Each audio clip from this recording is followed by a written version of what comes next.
জেবা আমিনের ছবিটা আপনারা দেখেন, এই ছবি, এই হচ্ছে তার ছবিটা। এখন পাশাপাশি আমি যদি আপনার একই সংসদে যে পোশাকে দাঁড়াই আছে ওনাদের আরেকজন, এই যে টপি ম্যাডাম, তার ছবি, এই দুইটা ছবি নিয়ে যদি দাঁড়ায়, উনিও তো পর্দা করেছে। কার আপনারা জানতে চেয়েছেন সংসদে দাঁড়িয়ে বিএনপির একজন মহিলা এমপি সংরক্ষিত জেবা আমিন খান, যিনি জীবনের অধিকাংশ সময়টায় যুক্তরাজ্য মানে লন্ডনে কাটিয়েছেন। তার বড় হয়ে ওঠা, ওখানে বিবাহ বন্ধন, বাচ্চা হওয়া, সব কিছুই লন্ডনে হয়েছেন। পরবর্তীতে ওনার বিবাহ বিচ্ছেদ হলেন, এবার বাংলাদেশে আসেন। পারিবারিকভাবেই তারা ঐতিহ্য পরিবার। উনি আজকে না, 20 বছর 30 বছর আগেও থ্রোলি ইংলিশ বলেন, কারণ যে দেশটায় উনি বসবাস করে সেটা ইংলিশ, সেটার নামই হলো ব্রিটিশ। সেই ব্রিটিশের ছিলেন, কিন্তু ওনাকে সংরক্ষিত আসনে মহিলা এমপি করার পরে উনি এই প্রথম একটা সংসদে দাঁড়িয়ে বক্তব্য দিয়েছেন। বক্তব্যটা সাবলীল ছিলেন। উনি বক্তব্য দিতে গিয়ে স্পষ্টভাবে সারা বাংলাদেশে যে রাস্তাঘাটগুলো কার্পেটিং বা ঢালাই বা ইটের ছোলিং নাই, কাঁচা কাদা, হাঁটতে পারে না, এই কথাটা বুঝাইতে গেছে। সেই ক্ষেত্রে উনি 3টা ইংলিশ শব্দ বলার মধ্যে 3টা বাংলা শব্দ বলেছে। একটা বলেছে কাঁচা রাস্তা, যেটা উনি বলতে পারতো র রোডস, অবশ্যই উনি জানে। আরেকটা বলেছে যে করাপ্টেড না বলে সেখানে দুর্নীতি বলেছে। আরেকটা প্রাইম মিনিস্টার না বলে প্রধানমন্ত্রী বলেছে। টোটাল 7-8 মিনিট ইংরেজিতে বক্তব্য দেওয়ার মধ্যে 3টা বাংলা শব্দ বলেছে।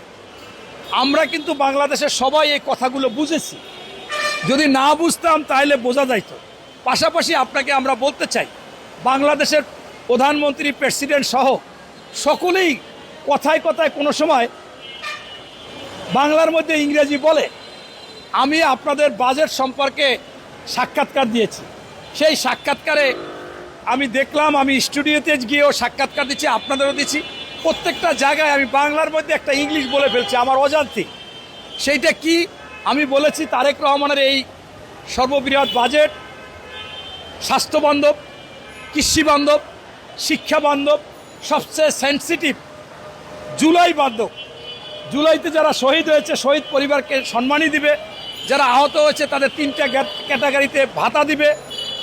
এবং এই বাজেটে চিন্তাশীল বাজেট, কারণ তারেক রহমান ঘাটতি বাজেট দেশে, চিন্তা করতে হবে এই টাকা কোথা থেকে আসবে। তবে এই বাজেটে চুরি মারা, দুর্নীতি হওয়ার সম্ভাবনা কম, এই জন্য যে জনগণের হাতে সরাসরি 74.53% বাজেট চলে যাবে জনকল্যাণে। এই যে আমি 74.53% বললাম, এই পার্সেন্টটা আমার ইংরেজি হয়ে গেল। এখন এইটা কিন্তু আমাদের অভ্যস্ত, কিন্তু আমার কথা যদি কেউ না বুঝে থাকে, সেইটা নিয়ে ওই যে বুদ্ধিজীবী যে আমাদের বট বাহিনী, ওই গুপ্ত, এরা করলো কি, এইটা নিয়ে সামাজিক মাধ্যমে ভাইরাল করে ফেলাইলো, এই বলছে ওই। পরবর্তীতে আপনারা সাংবাদিকরা দেখলাম সত্যি সত্যি জাতির বিবেক, আপনারা এটাকে ফুটিয়ে তুলেছেন যে ওনার কথা মানুষ বুঝেছে, উনি জনগণের কথা বলেছে। উনি বিদেশে থাকতো, উনি চাইলে ইংরেজি বলতে পারতো, হয়তোবা প্রথম সংসদে দাঁড়াইয়া তাৎক্ষণিকভাবে দ্রুত বলার জন্য ওই ইংলিশটা খুঁজে পাচ্ছিল না, কারণ একটা বাংলার 4-5টা ইংলিশ থাকে, হয়তোবা তাই কাঁচা রাস্তা, হ্যাঁ, দুর্নীতি বলে ফেলেছে। এখন সেইটা নিয়ে এরকম করা উচিত না। পরবর্তীতেই দেখলাম তারা ওই সমস্ত আইডি দিয়া ওনার পোশাকের কথা বলল, মমতাজের সাথে তুলনা করলো, নর্তকীর সাথে তুলনা করলো। লজ্জা লাগে। তার আগের দিন বাংলাদেশের একজন 5 বারের এমপি, তুখোর নেতা, আওয়ামী লীগের সময় আওয়ামী লীগ নেতা ছিল, জিয়াউর রহমানের সময় বিএনপিতে যোগদান করছে, মনিরুল হক চৌধুরী, তিনি সংসদে দাঁড়িয়ে এত সুন্দর একটা বক্তব্য দিয়েছিলেন যে একটু আগে একজন নারী এমপি বক্তব্য দিয়েছে, আমি বক্তব্য শুনেছি, খুব সুন্দর বলেছে। দেশের জন্য এই ধরনের বক্তব্য খুবই দরকার। তিনি ভালো বলেছেন এবং ভবিষ্যতেও ভালো বলবেন, দেশ সে ভূমিকা রাখবেন, কিন্তু আমি তার চেহারাটা দেখতে পারলাম না। এই কথা বলার পরে এই বট বাহিনী, গুপ্ত সুপ্ত সারা বাংলাদেশের রাস্তাঘাটে মিছিল নামাইলো যে উনি হেজাবকে নিয়ে কটূক্তি করছেন। আরে বাবা, উনিও এমপি, ওনারা তো দুজনের সহকর্মী কি এইটুকু বলতে পারে না? এই কথা বলার পরে ওনারা দেখলাম বক্তব্য বলেছে যে আপনি হেজাবকে নিয়ে কটূক্তি করেছেন, যারা পর্দা করে তাদের সাথে সম্পর্ক আল্লাহর সাথে আর তার মনের সাথে, তার ব্যক্তিগত ব্যাপার পর্দা করা কিভাবে করবে না করবে আপনি বলতে পারেন না। এখন আপনারা কেন এই জেবা আমিনের পোশাক নিয়ে কথা বললেন? আমি যদি আপনাদের একটা ছবি দেখাই, এই জামাতের আপনারা দেখেছেন যে একজন মহিলা এমপি হয়েছে, তিনি এমপি হওয়ার আগে নারী নেতৃত্ব নিয়ে উনি বলেছিলেন যে জামাত কেন নারী নেতৃত্ব নাই, আমির হতে পারবে না, দলের প্রধান হতে পারবে না, নারীদের নির্বাচনে এমপি দেয় নাই কেন, 10% থাকা সত্ত্বেও। সেটা হচ্ছে নারীদেরকে বাইরে গেলে মেলামেশা করলে চকলেট মনে করে, মানে অর্থাৎ কি যেন উনি বলেছিল, ট্রফি মনে করে। সেই মহিলার ছবি আর জেবা আমিনের দুইটা ছবি আপনাকে আমি দেখাব। আমি যদি ভালো না হই, আমার চোখের যদি দৃষ্টিভঙ্গি পরিবর্তন না করি, আমার মনের যদি না করি, তাহলে আমি সব জায়গায় খারাপ কিছু খুঁজে পাব। আপনারা জানেন সৌদি আরবে আমি বউ বাচ্চা নিয়ে 2 বার হজে গেছি। আমার মেয়ে, আমার স্ত্রী কোন পুরুষের পাশে নামাজে দাঁড়াই গেছে আমি জানি না। তোয়াব করতেছি, আজান দিছে, নামাজে দাঁড়াই গেছে। ওখানে পাশে যে মহিলা 2 জন, 2 পাশে একজন পুরুষের, সেও কিন্তু জানে না, সে কিন্তু এটা কিছু মনেই করতেছে না, সে আল্লাহর ঘরে গেছে। তোমরা ইসলাম বলো, তোমাদের মনটা একটু এরকম করো যে তোমরা আল্লাহ আসো, তোমরা এই ওনার এই পোশাকের সামনে, এটা তো আল্লাহর সৃষ্টি, আল্লাহ দিছে, এখন সেইটা নিয়ে তোমরা কটূক্তি করতেছ, এইটা ঠিক না। তোমাদের যে নেত্রী বলেছিল যে মহিলারা বা মেয়েরা একটা টপি, তার ছবিটাও তোমরা দেখো। দেখলে যদি আমি মনে করি 10 জন পুরুষ দাঁড়ায়, আমাদের জেবা আমিনের চাইতে তার দিকেও যদি খারাপ দৃষ্টিকোণ হয়, যারা চরিত্রহীন, যারা তাদের ইসের পরিবর্তন করতে পারতেছে না দৃষ্টিভঙ্গি, তারা মনে হয় সেই দিকেই তাকাবে বেশি।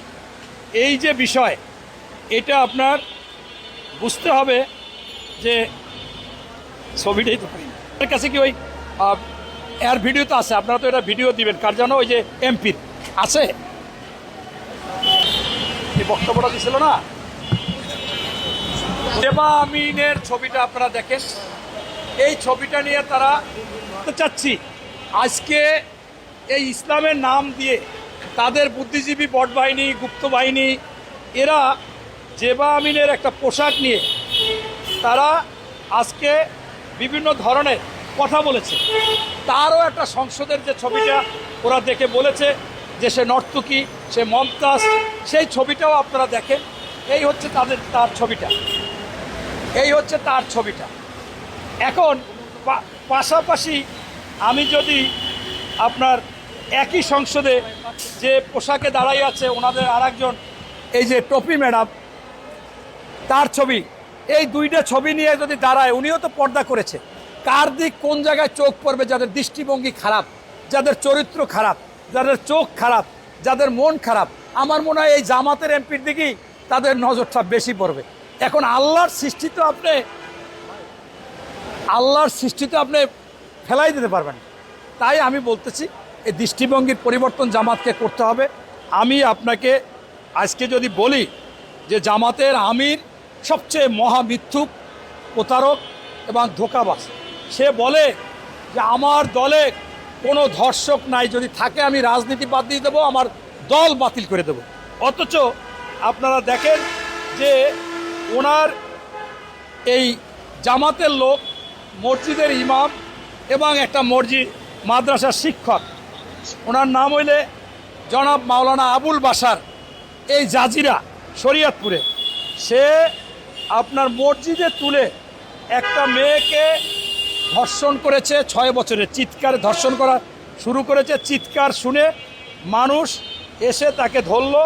ধরার পর যে ঘটনাটা হলো যে সে বলল যে আমি আসলে, এই যে দেখেন, সে বলছে যে আমি এই দেখেন উনি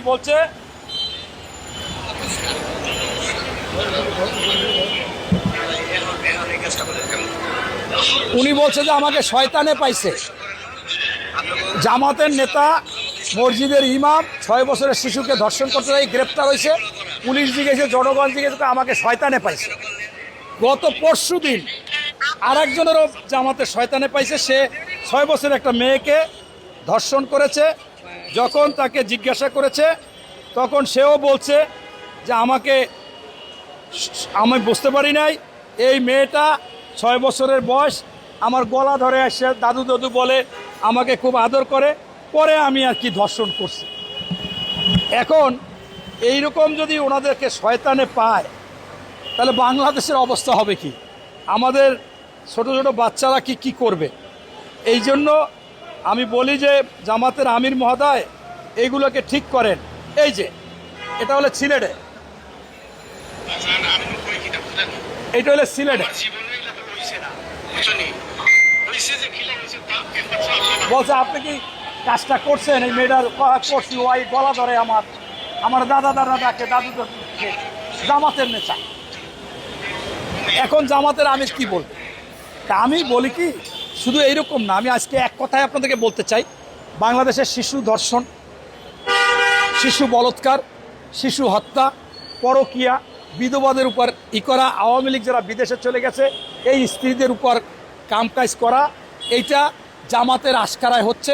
বেশিরভাগই আমরা দেখি মাদ্রাসার শিক্ষক এবং ইসলামিক মাইন্ডের। কেন হয়েছে আমি বলি যে এই জামাতের জামালপুরের আমির, জেলা আমিরকে জিজ্ঞাসা করেছিলেন সাংবাদিকরা যে অনেক আওয়ামী লীগ অবজেকশন দিচ্ছে, আপনাদের শিবির জামাতের লোকজন আওয়ামী লীগের নেতাদের স্ত্রীদের উপরে কুনজর দিয়ে খারাপ কাজ করতেছে। উনি বলল কি যে দেখেন, যারা আওয়ামী লীগের নেতা পালাই গেছে এদের স্ত্রীদের প্রতি জামাতের হক আছে, নাউজুবিল্লাহ। আবার জামাতের নায়েবে আমির আবদুল্লাহ তাহেরকে জিজ্ঞাসা করলেন যে আপনার পরকীয়ায় অনেকেই আসক্ত, আপনারা দেখেছেন শিবিরের কেন্দ্রীয় কমিটির একজন বিধবাকে অবৈধভাবে মেলামেশা করে বাচ্চা হয়েছে, বাচ্চা মেরেছে, তারপর আবার নাটক করলো। সেই কী নাটক যেন? অপহরণের নাটক, গুমের নাটক। এই এখন বলে যে প্রেম করার অপরাধে তাকে বহিষ্কার করছে। কেন আপনি ধর্ষক হিসেবে বহিষ্কার করবেন? এই আশকারা কেন দেন?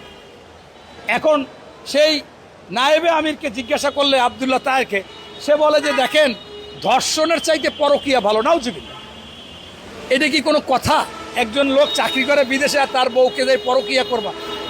এরপর তো এই ওনাদের একজন আমির আছে, লেখা থাকে ব্যানারে কোরআনের তাফসির, সে হচ্ছে আমির হামজা। সেইখানে বলে যে কোন নায়িকা, রাশ্মিকা তামান্না নাকি, হ্যাঁ মান্দানা, এর চেহারা কেমন, চুম্বুক চেহারা, নজর ফেরে না, এইগুলো কোরআনের তাফসিরে যাই বলে। আবার বলে পরিমণি এখন সবচেয়ে টপ। এই নজর খারাপ, নিজের চিন্তা ভাবনা খারাপ, আমল নাই, নাস্তিকের মতো কথা। কোরআনের তাফসির বা কোরআনে ইসলামী মাহফিলের মধ্যে কি এটা বলা যায়? এরপর আবার বলে যে আমি এখন সংসদ সদস্য হইয়া গেলাম, 2 জন মহিলা সংসদ নির্বাচিত হয়ে আসছে, তাদের দেখলাম তাকাইয়া, তাদের পেট বাইরেই থাকে, কোন জায়গায় এই দেখি মোটা কতটুকু, একই। তাহলে এই সমস্ত লোকজন বলৎকার, যদি ওই জায়গায় লোকজন মেয়ে না পায়, বলৎকারে উৎসাহিত হবে, ওই হুজুররাও হবে। এই জন্যই তো হুজুররা হইতেছে, আনালে কেন হবে? এখন তাদের চিন্তা ভাবনা, মাইন্ড সেট আপ হয়ে গেছে যে ওই নায়িকা গায়িকা চেহারা অমুক তমুক, এখন এইগুলা। তাই এটাকে ঠেকানোর জন্য আপনি জামাতের আমির একটু চিন্তা ভাবনা করেন। আমি মাননীয় প্রধানমন্ত্রীকে বলবো, আপনি একটা জিনিস করেছিলেন, যখন তেলের পাম্পে লাইন দিয়ে গাড়ি, তখন আপনি বুঝতে পারতেছিলেন 1.5 গুণ তেল নিয়েও ঠেকানো যায় না। তাহলে এই ঘটনা ঘটাচ্ছে জামাত, তা চোর দিয়ে চোর ঠেকাই দেবে। টুপ করে আপনি তাদের ওই তেল সমস্যার সমাধানের জন্য 5 জন নিয়ে কমিটি করছেন, বিকালবেলায় ম্যাজিকের মতো আর লাইন নেই। ঠিক তদ্রূপ এই জামাতের আমিরের কাছে যান, যাইয়ে ধরা পড়া করেন যে হুজুর আমি স্যালেন্ডার, আপনারা অনেক অকারেন্স ঘটাইতে পারেন, দেশকে অস্থিতিশীল করতে পারবেন। আমি বলছিলাম রামিসা হত্যার বিচার হবে 1 মাসে, আপনি আসেই বলেন 15 দিনে কইছে, না হইলে আন্দোলন করবেন। আপনি কেন 15 দিন শুনছেন আমি জানি না, আমি 19 দিনে করছি, কারণ আপনাদের কাছে আমি স্যালেন্ডার, আপনাদের সাথে পারবো না। দেশকে যদি অরাজকতা করেন, এই ধর্ষণ ঠেকাবার জন্য এই শিশু হত্যা, শিশু বলৎকার, শিশু ধর্ষণ, এরপর পরকীয়া, এইগুলো ঠেকাবার জন্য আপনি একটা কমিটি করেন, ধর্ষণ প্রতিরোধ কমিটি, তাহলে এইটাও ম্যাজিকের মতো একেবারে বাংলাদেশে থাকবে না। ধন্যবাদ।